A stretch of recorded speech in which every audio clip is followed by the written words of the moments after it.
ক্ষমতায় আসার 1 বছরও পূরণ হয়নি। এর মধ্যে নাগরিকত্ব নীতিতে সবচেয়ে কঠোর শ্বেতপত্র প্রকাশ করলেন ব্রিটিশ প্রধানমন্ত্রী। স্টারমার জানালেন, এখন থেকে নাগরিকত্ব পাওয়ার প্রক্রিয়া হবে দীর্ঘমেয়াদী ও কঠিন। Today we publish a white paper on immigration.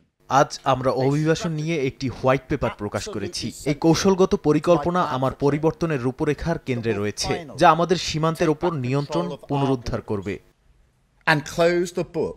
নতুন নীতিমালায় ইংরেজি ভাষা জানার শর্ত আরো কঠিন করা হয়েছে। পাশাপাশি 5 বছর পর নাগরিকত্বের আবেদন করার নিয়ম বাড়িয়ে করা হয়েছে 10 বছর। বিদেশি কর্মী নিয়োগেও আসছে বিধিনিষেধ, যার প্রভাব পড়বে কেয়ার হোম সহ বিভিন্ন খাতে।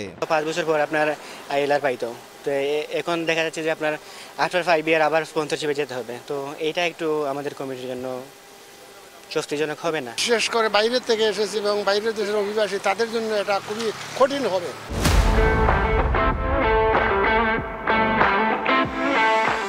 আইনজীবীদের মতে এই কড়াকড়ি শুধু অভিবাসীদের নয়, যুক্তরাজ্যের অর্থনীতির জন্য হুমকি।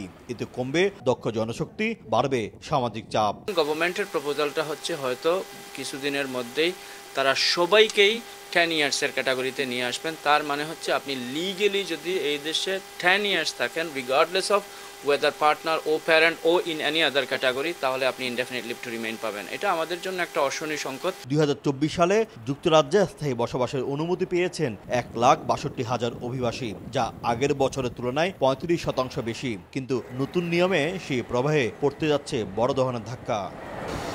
যুক্তরাজ্যের নতুন নাগরিকত্ব নীতিমালা যেন অভিবাসীদের জন্য এক কঠিন পরীক্ষার নাম। বৈধভাবে 10 বছর বসবাস করলে মিলবে সেই বহুল প্রতীক্ষিত সোনার হরিণ খ্যাত ব্রিটিশ নাগরিকত্ব। তবে এই পথ পাড়ি দেওয়া এত সহজ নয়। প্রতিটি পদে পদে রয়েছে জবাবদিহিতা ও কঠিন বিধিনিষেধ। শোয়েব কবির, সময় সংবাদ, লন্ডন।